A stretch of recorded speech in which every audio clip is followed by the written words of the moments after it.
Ladies and gentlemen, welcome to Tales from the Tenders. This episode, The Bargain, written by Future Rust.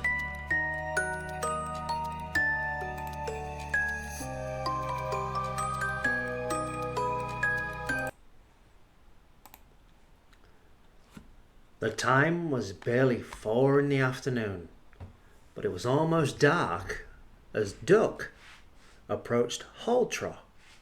The snow had been falling steadily throughout his journey from Knapford, large white flakes almost appearing to glow as they caught the beam from his headlamp in the most disorientating way. Any guilt he had felt at the prospect of abandoning his passengers before the evening rush had melted away in barely any time at all. He half expected to find the station deserted as a result of the weather, so the sight of Donald at the opposite platform came as something of a surprise. The heavy snow did nothing to hide the baleful expression with which the Caledonian engine greeted him.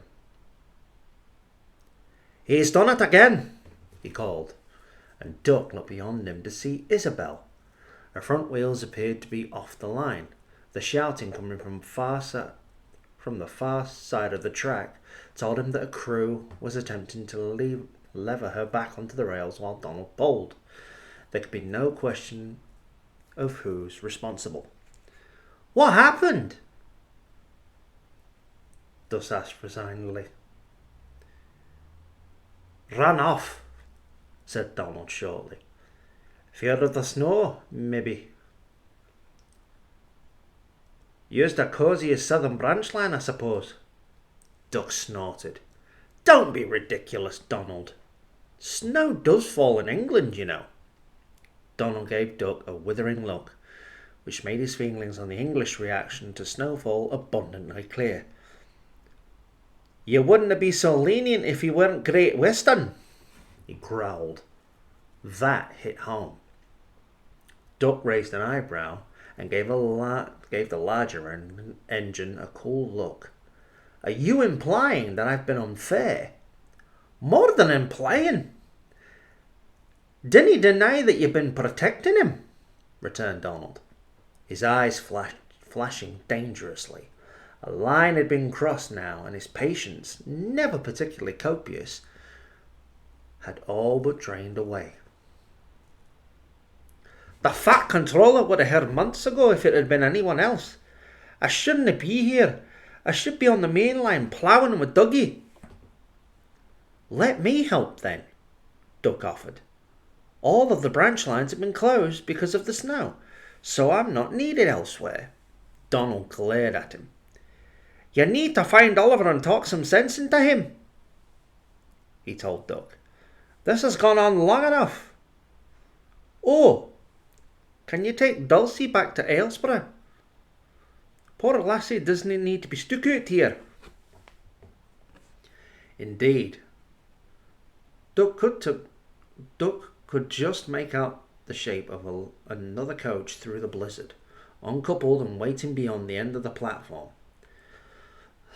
"Very well," he sighed and set off again, feeling very grateful for his snowplow as he regarded the hidden tracks ahead. Donald had been correct. Duck had been protecting Oliver over the course of the last few months. He had, however, been completely wrong about Duck's motivation. It wasn't because Oliver was Great Western that Duck had felt the need to shield him from the consequences of his odd behaviour, but because he was Oliver. The poor engine had suffered so much already. It almost seemed to be cruel to let him to be subjected to the full force of the Fat Controller's disapproval, even if he was acting strangely. Duck hadn't forgotten that the stricken expression on his face as he'd been retrieved from the turntable well after his accident, and the tremor in his voice as he told Sir Topham Hatt, "I look like a load of scrap iron." For all he had arrived on Sodor full of tales of his daring escape. The experience of being condemned and having to flee for his life had obviously affected him deeply.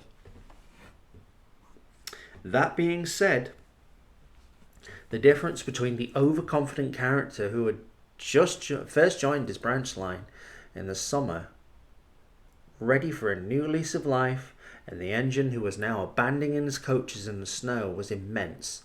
Oliver had become anxious, snappy, and unreliable, and Duck had absolutely no idea what had triggered this transformation.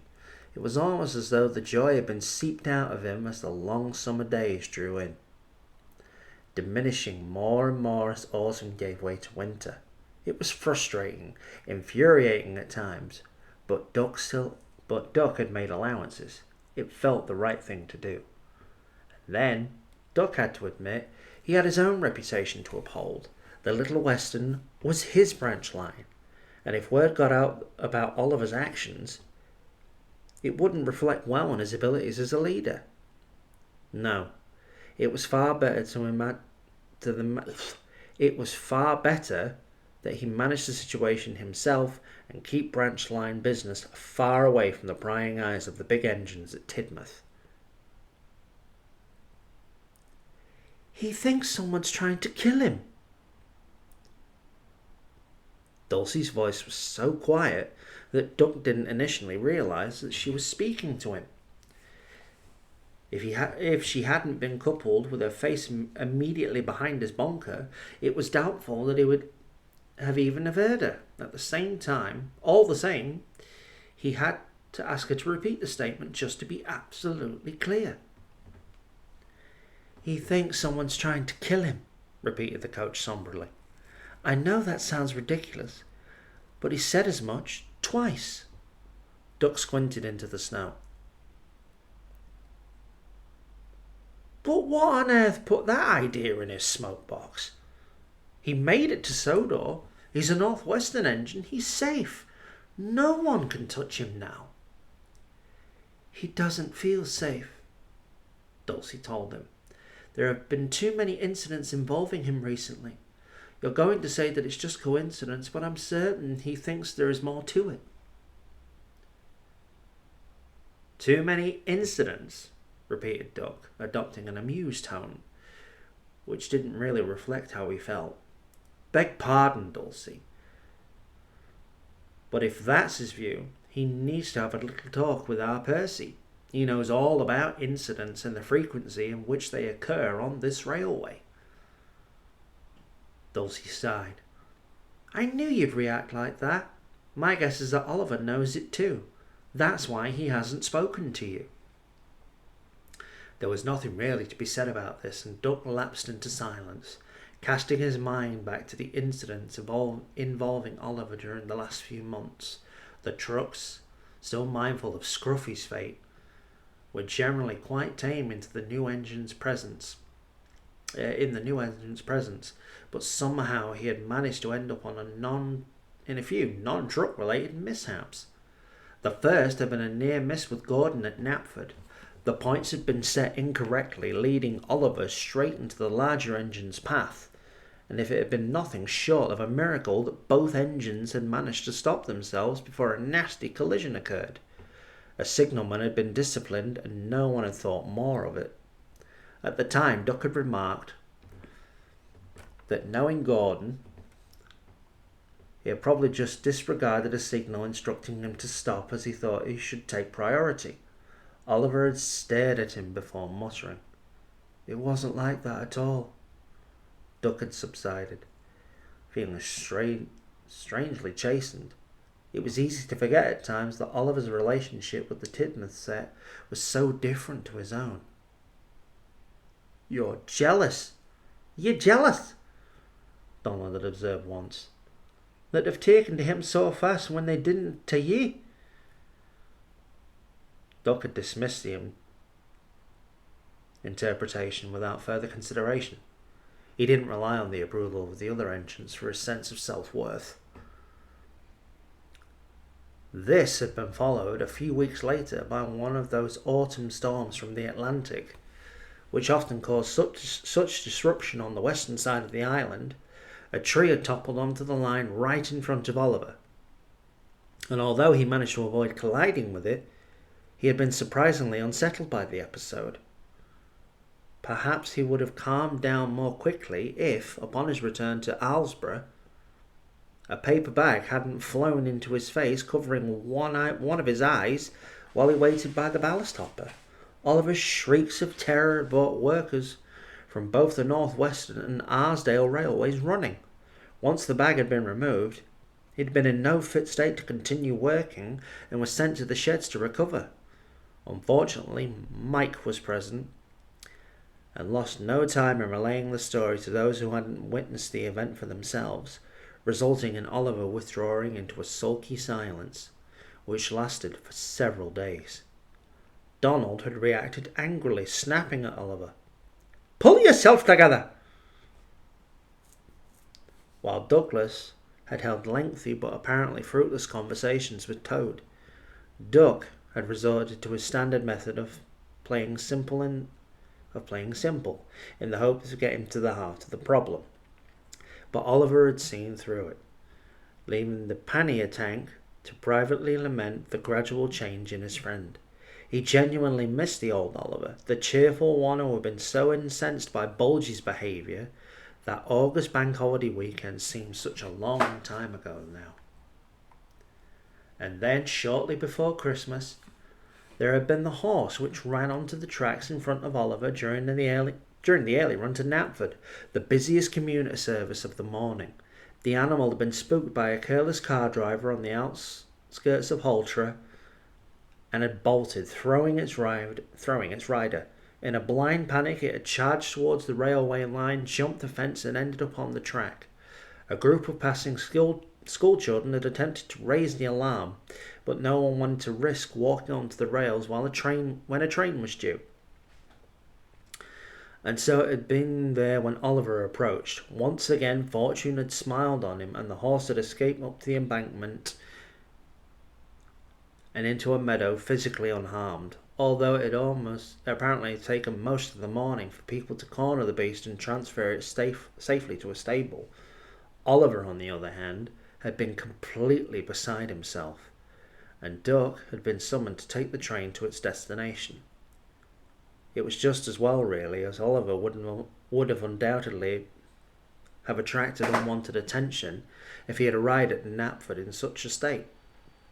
He had refused to be drawn on the reasons behind his disproportionate action, telling all who attempted to engage him in conversation that he would far rather be left alone. Duck had been forced into direct action this time. He had charged Alice and Mirabelle with the task of interrogating Isabel and approached Toad himself. The coaches had no luck reporting that Isabel would only say she didn't want to think back to the bad times they had gone through. Toad was equally unhelpful. "Perhaps Mr. Oliver has a good reason to feel scared," the brakeman had said.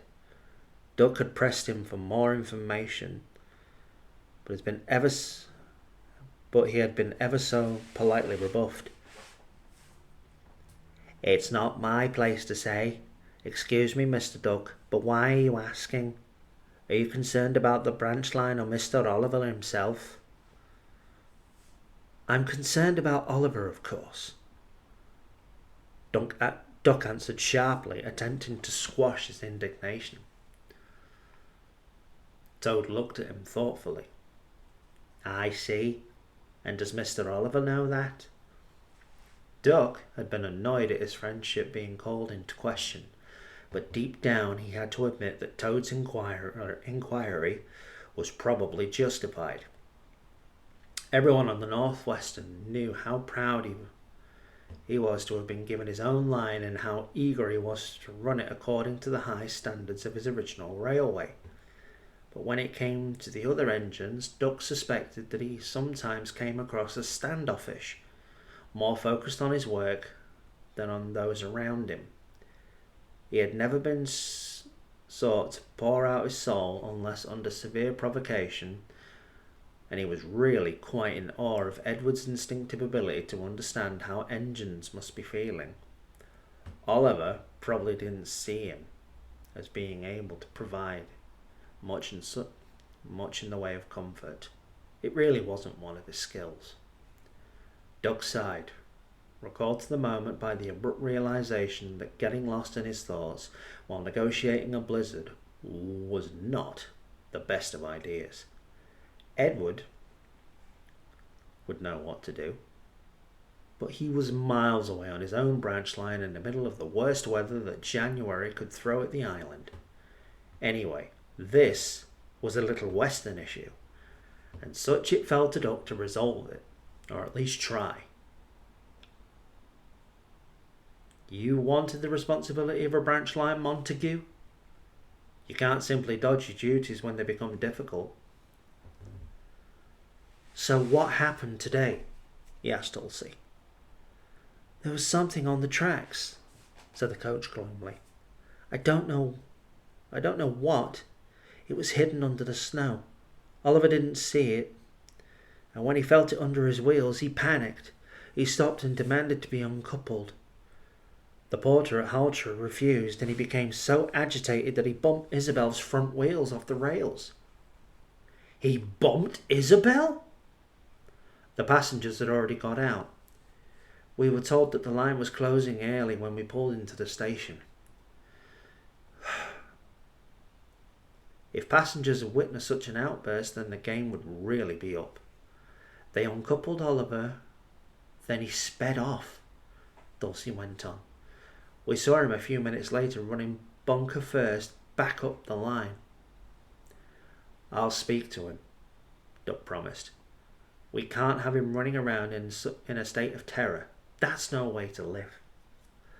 Good luck, Dulcie said, and her tone made it clear that she was doubtful that this would achieve much. By the time they had reached the yard, and having deposited Dulcie in the carriage shed, Duck headed for his own berth. Oliver would probably have been taken shelter in the engine shed, although the heavy snowfall meant that any evidence of his journey was no longer apparent. If he hadn't returned to Owlsborough, Duck's intervention would just have to wait. There was no chance of going anywhere else on an evening like this. His hunch proved to be correct when the shed came into view, and there was Oliver staring straight at him. His face tense, his eyes as big as his driving wheels. It was a deeper, unsettling sight, and Duck found it hard not to shudder as he slowly spun round on the turntable and backed into the shed, suddenly nervous at not being able to see the other engine. Well, here you are then, he said, trying to keep his tone bright. Beg pardon, Oliver, but on this branch line we generally take the coaches home with us when the snow closes the line. Don't do that, Oliver said, staccato and terse. Don't make light of it. You always make jokes when you're angry, and you don't just show it. That shut the conversation down effectively, and the two sat in awkward silence as Duck's crew dumped his fire and completed their usual evening checks, all while bemoaning the cold and the lack of doors on the shed. It was hard to believe that under normal circumstances the evening rush would have barely started. Across the island, people would be finishing work for the day and trying to work out how to get home without their usual rail services.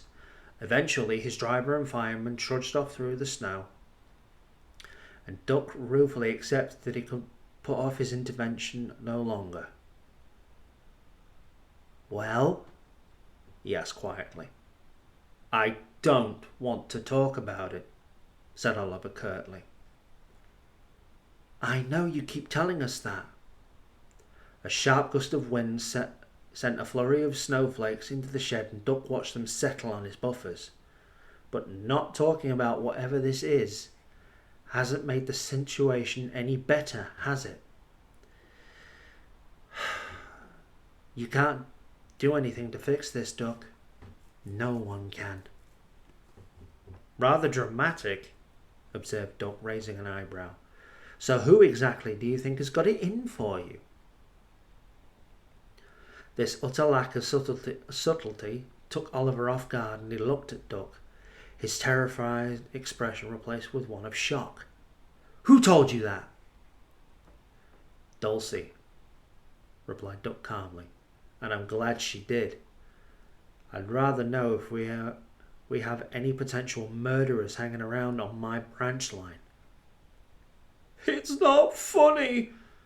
Oliver's voice was almost a sob, and Duck instantly regretted attempting the light-hearted approach.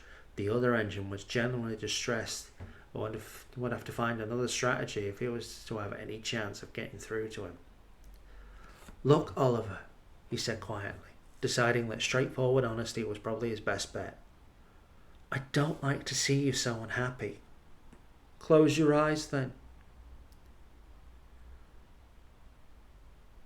Well, this has been going on for long enough, Duck said reluctantly. If you won't talk to me, there isn't an awful lot I can do to help. I really don't want to, but I suppose I'll have to speak to the Fat Controller tomorrow. He didn't want to admit defeat, but what option was there? Clearly things were worse than he had ever thought if Oliver was prepared to bash his coaches off the rails. You wouldn't! Oliver gasped in horror. You haven't left me with much of a choice, you know. You bumped Isabel off the line. The station master at Haltra is bound to report it. But you can't. I've done something awful, he whispered. You don't understand. Please, Duck, let me explain. A chill drifted through Duck's firebox, one which had nothing to do with the freezing wind blowing into the shed. He knew that Oliver wasn't referring to his treatment of Isabel, and a couple of horrible possibilities sprang to mind. A fatal collision, maybe? Or perhaps his escape from the scrapyard had lined up another engine to take his place. In that moment, he couldn't bring himself to inquire further. But Oliver, after a few minutes spent composing himself, had clearly decided to heed Duck's earlier advice. Have you heard of the bargain? He murmured. What bargain? Then you must have left the mainland before things got really bad, Oliver told him. 55, he replied, sticking to blunt facts in hope that the conversation wouldn't take a darker turn. That explains it, I suppose. You weren't saved. You were transferred. It was talked about more and more as more engines were condemned. Oliver hesitated, and Duck knew he wasn't going to like what the newer engine was going to say next. Word got around that there was a way of avoiding the worst once you were withdrawn from service. To tell you the truth, I always thought it was just a silly story. It seemed so ridiculous that it was hard to imagine any engine taking it seriously. Even when my time came and I was slated for the scrapyard, I didn't see it as an option. My crew were going to save me. And who needs mad superstitions when you have an actual plan? What kind of superstition? Duck asked, trying not to sound disapproving. He didn't set much in store by such things as a rule, and had little tolerance for those who did. They said that there are things which exist half in, half out of our world. Supernatural beings that don't work the same way as we machines do, or people for that matter. These things, Well, if you've reached the end of the line and there is no hope left, you can make them an offer, and in return, you will be saved. Duck raised a cynical eyebrow, and he honestly couldn't help himself. And what exactly does an engine have to offer these supernatural thingamagummies? Oliver cast his eyes down to the snow-covered rails. Their soul, he mumbled. Duck stared at him incredulously. Their soul, he replied flatly. Well, that's possibly the most ridiculous load of tosh I've ever heard in all my years. Whoever came up with such nonsense? I don't know whether it's true or not, but rumour had it that the war engine started it to guarantee that they would return safely from France. Duck's frown grew deeper. He had met some of those war engines during his time at Paddington, as they waited to be shipped out of the continent. Aberdares and Dean Goods engines, some of whom had already seen action during the Great War. They were generally remarkable stoical about the horrors that they would have to face, and didn't strike Duck as the sort to indulge in silly beliefs of this kind. None of those engines he had ever met ever returned to Paddington. He'd often wondered what had become of them. I know how stupid it sounds, Oliver went on, looking over at Duck with an earnest expression. It seemed like some sort of really cruel prank, giving false hope to desperate engines. Anyway, as I said, I didn't need supernatural help. My crew made plans. They contacted other railwaymen who would help. Oh, Duck, you can't imagine how wonderful it was to know that so many people cared and wanted me to get to safety. When I was in Shropshire, some people from a heritage railway came to bring me coal. They'd driven all the way from North Wales in a van. Duck remained silent. He had heard the story more than once during Oliver's earliest days on the North Western Railway. But resource and sagacity can only get you so far, it seems. We made it to Barrow, and there was no one left to help us. I had no coal left, and we were so close to Sodor. Toad suggested that my crew could pull up some of his planks to use as fuel, but they couldn't bring themselves to do it. We had taken him all that way to keep him from being broken up. It would have felt dreadful to start pulling him apart. And the workers in the yard would have noticed, put in Doug, ever the practical. That too, Oliver sighed. It was the middle of the night. My crew had taken refuge in Isabel. She and Toad were asleep. I was alone in Barrow Yard, and I didn't know what to do. All of those plans, all that help, and we'd hit the buffers. There was nowhere else we could turn. And then I remembered the bargain. Have you ever been really frightened, Duck? So scared that you would have done anything to make the fear go away? Of course he had. Yes. During the war, he whispered, his words almost carried away entirely by the wind. He'd still occasionally had nightmares about bombs falling on the depot at Old Oak Common, dreams haunted by the memory of coaches screaming as the carriage sheds burned. Oliver smiled grimly. The same as most, then.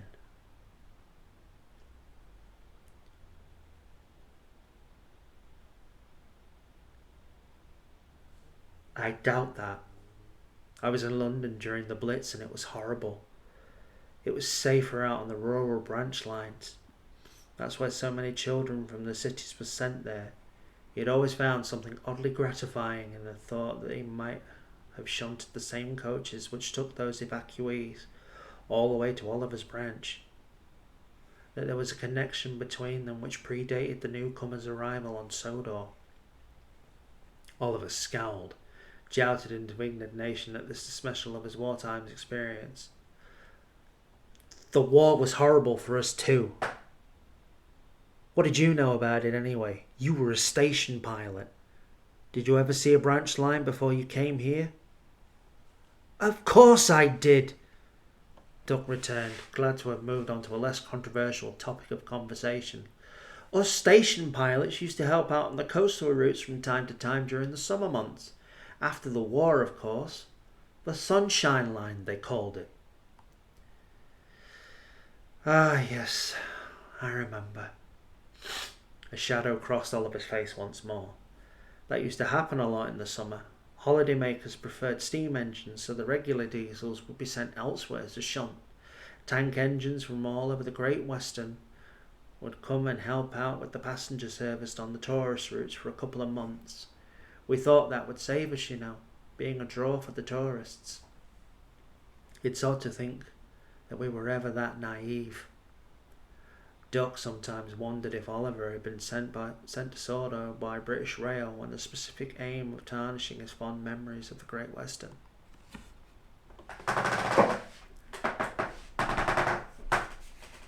That night at Barrow, I felt the most dreadful fear I've ever known, Oliver continued. I knew that the end had to be near, and all I could think about was how badly I had let Toad and Isabel down. It was too cruel. He looked at Duck, and the pannier tank engine was alarmed by the intensity in his eyes. I made the bargain for them. It was the only glimmer of hope left, and I took it. I took a chance and whispered into the night that I would gladly give my soul to any being who wanted it, as long as we could all get safely across the bridge. And then Douglas arrived. Coincidence, said Duck sympathetically. And anyway, I don't think Douglas will take too kindly to the suggestion that he is some sort of agent of the uncanny. I thought that too. Oliver's intense expression had taken on another element. He seemed almost frenzied. I thought that for months. I laughed at how silly I had been to believe such nonsense. If it hadn't been for Scruffy, I might still be in blissful ignorance. The sudden deep blast of a whistle alerted them to the arrival of another engine. And in a few minutes, Douglas rode slowly into view, the beam of his headlamp just about visible through the incessant snow.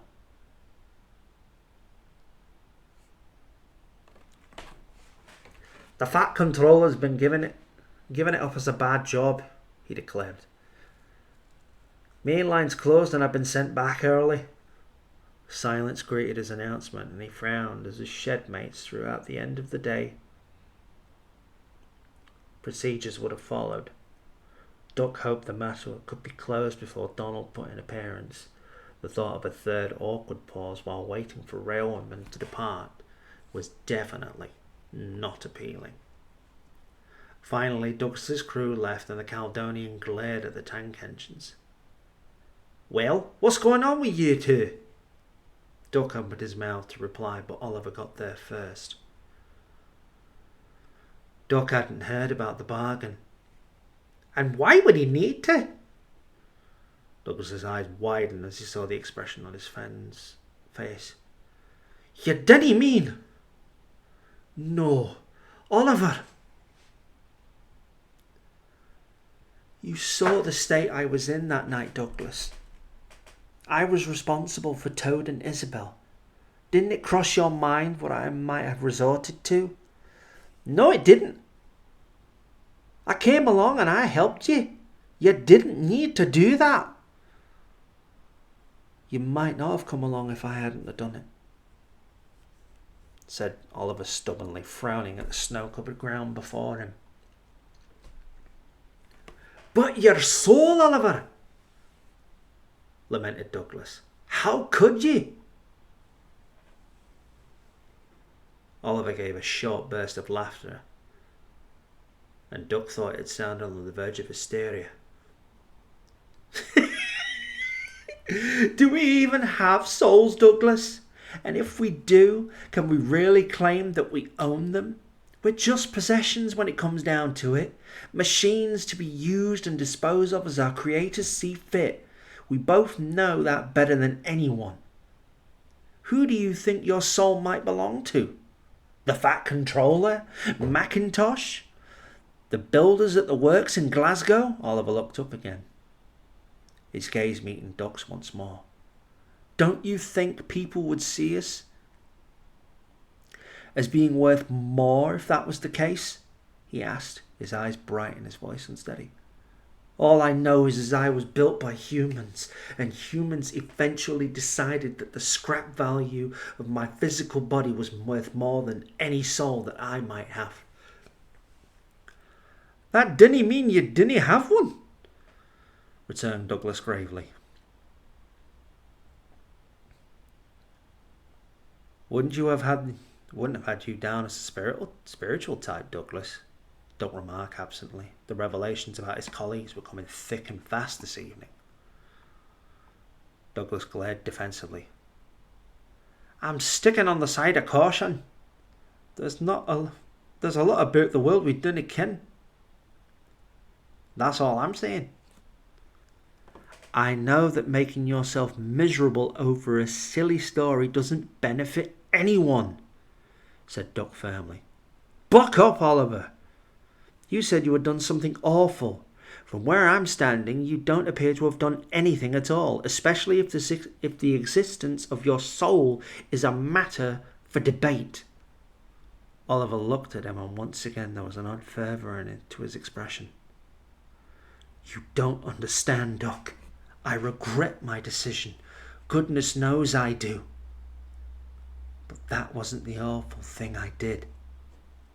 I killed Scruffy. I know, Duck said. I was there. Scruffy knew, Oliver told him dismally. Why do you think he tormented me the way he did? The trucks chatter away to each other all the time, and I suppose one of them must have overheard something and passed the word on. He made comments about me being a terrible engine.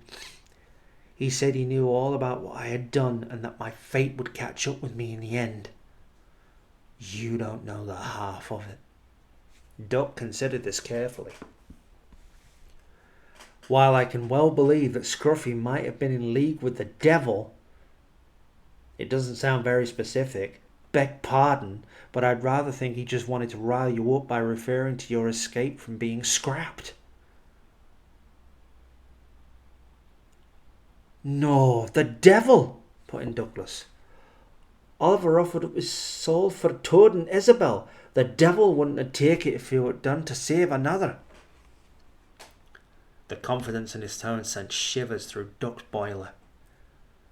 What had happened on the mainland since his departure that meant sensible, rational engines could believe in such horror stories to be true?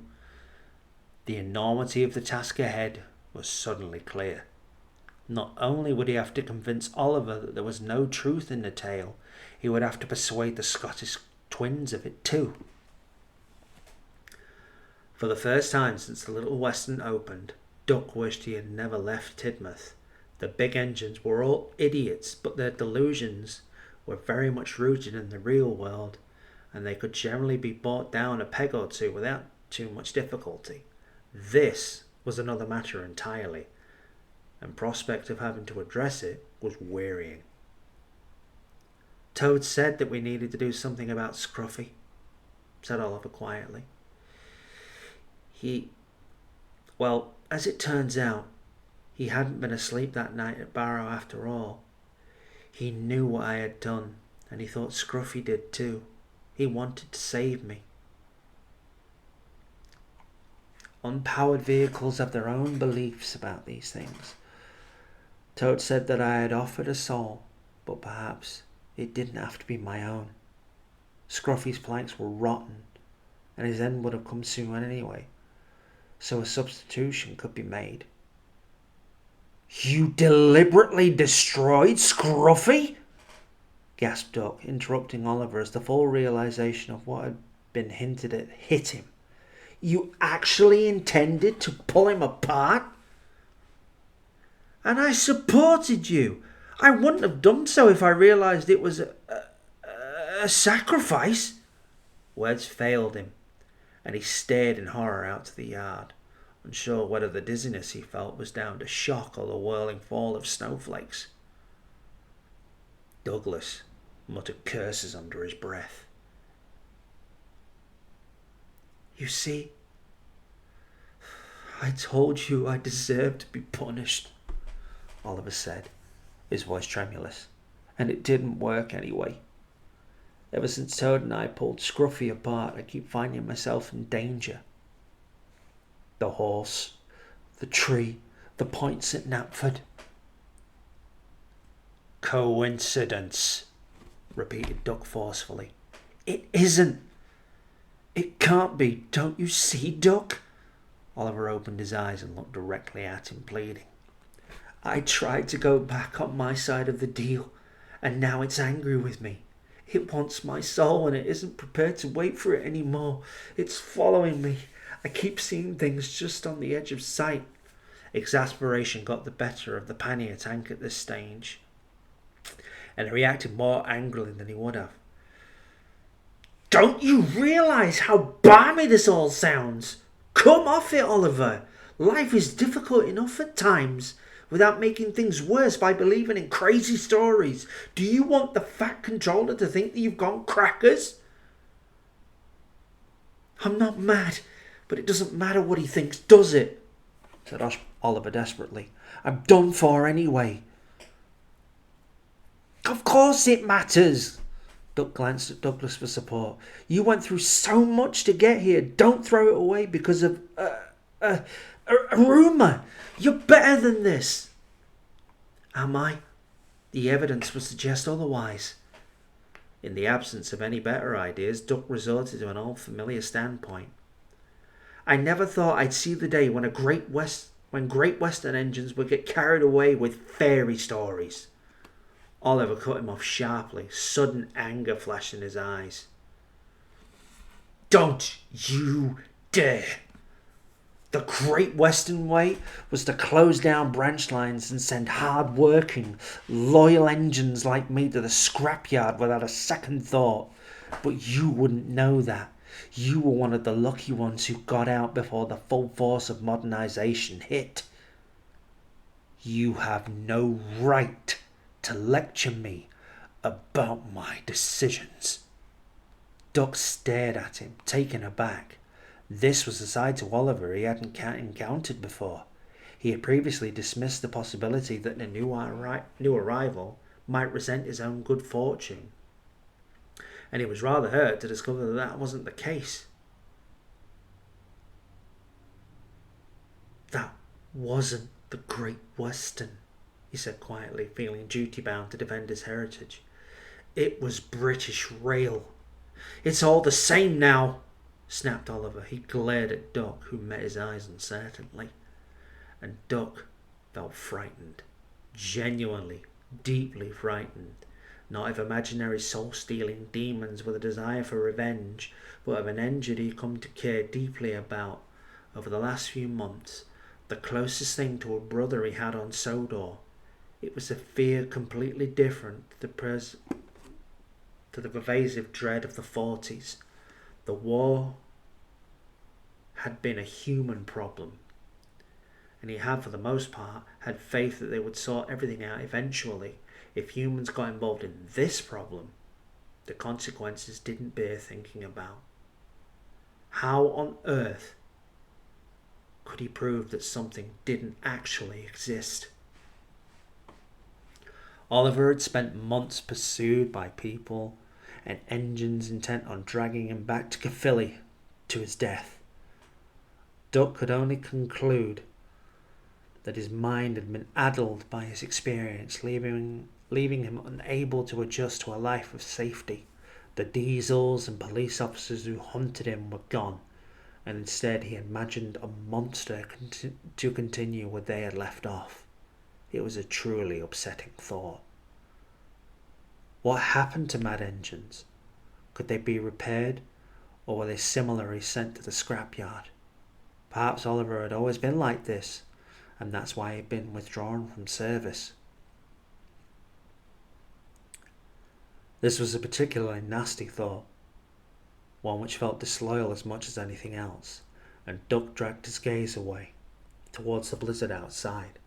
For a horrible moment, he wondered if the snow would continue for so long, that they might be stranded in the sheds. He would rather be absolutely anywhere else. He didn't deserve the responsibility of running the little western. He should have intervened earlier, and now he knew the truth. He was objectively failing to manage the situation effectively. Oliver was right. What did a station pilot understand about branch lines?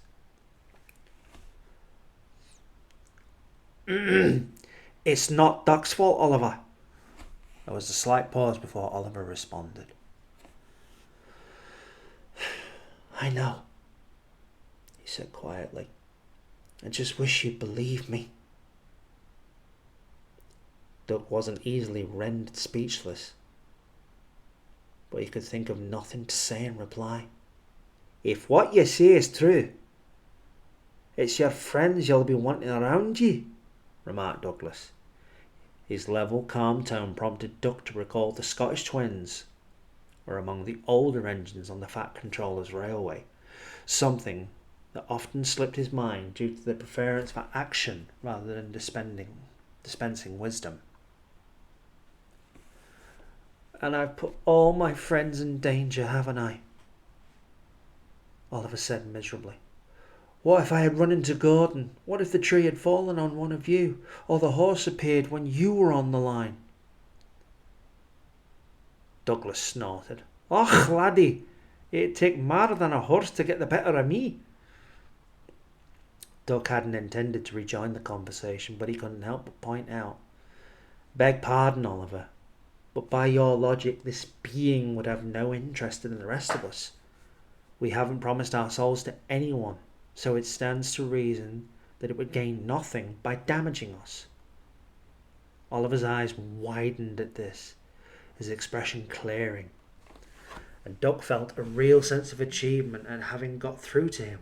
Only on this point, admittedly, but it was a start.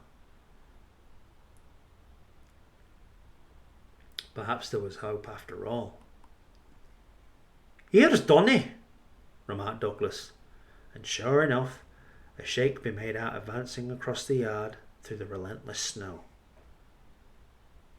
So here you are then, Dougie, he hollered across the yard. If I'd have known you were snug in your berth, I'd have stopped at Tidmouth.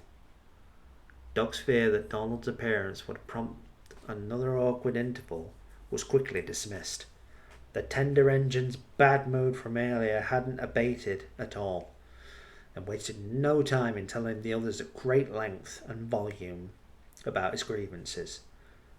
After re-railing Isabel, he had been dispatched to Ballyhoo to retrieve James from a snowdrift. The red engine had been insufficiently grateful to Donald's mind, and by the sounds of it, they had squabbled for most of the journey back to Tidmouth.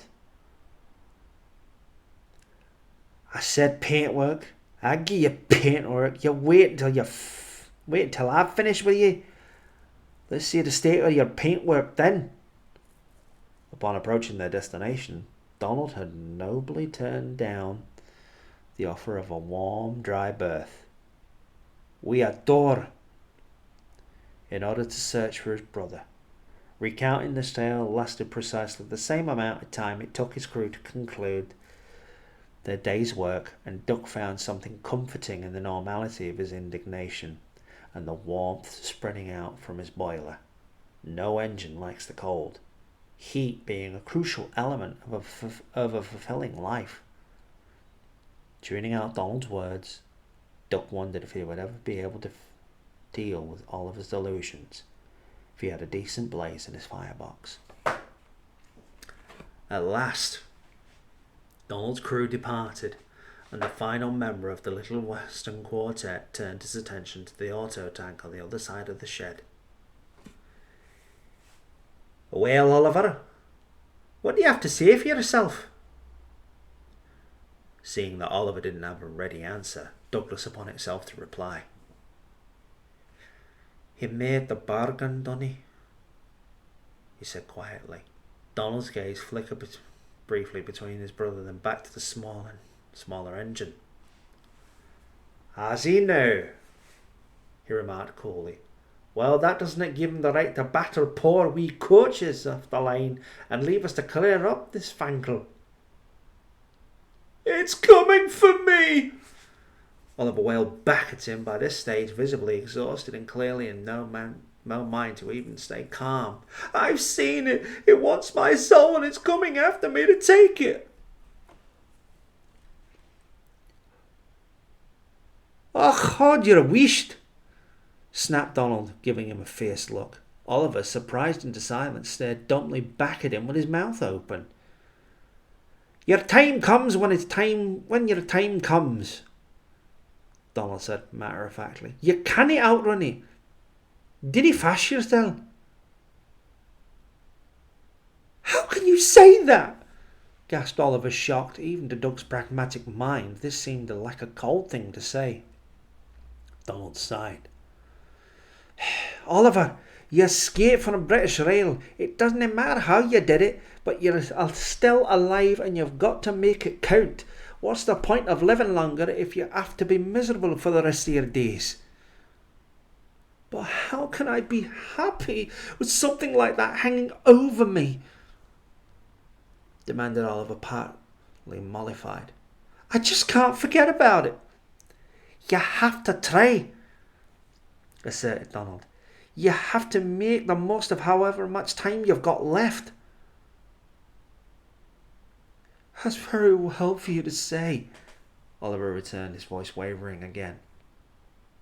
What would you know about it anyway? Donald's expression was grave and his voice dropped to a whisper.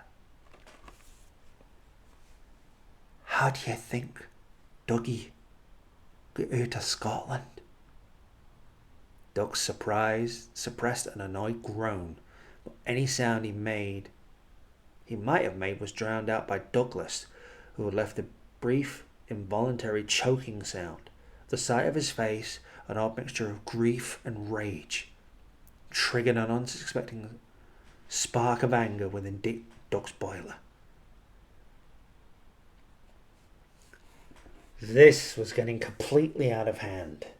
Some advertisement to the Great Western you are, Montague, letting a Caledonian take the lead on your branch line while the others mope around over something which can't possibly exist. Don't stand for it. The Little Western was his territory, and he was going to set the tone, regardless of what nonsense the others might fill their smoke box with. Well then, he said firmly, Donald makes a decent point. We're the lucky ones, aren't we?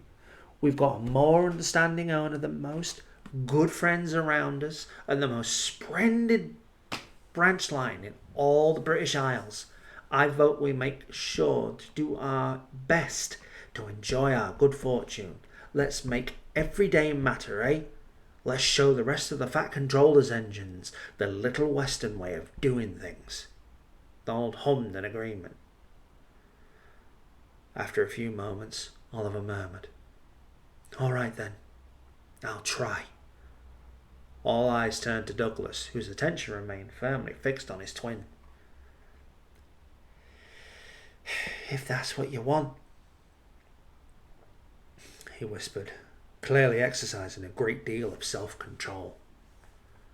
Starting tomorrow, said Doug, whose attention remained determined to drive the point home. If this wretched snow ever stops, of course.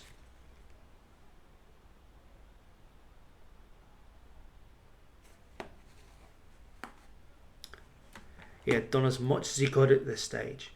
Duck settled down to mull over his next actions, undisturbed by the others who were presumably also reflecting on the evening's events. After a while he became aware of Oliver snoring gently beside him. Despite the early hour, he couldn't recall hearing the church bells strike 7. It was quite understandable given the outright state of the auto tank had been in. Douglas had obviously caught the sound as well, and he unleashed a low growl at his brother.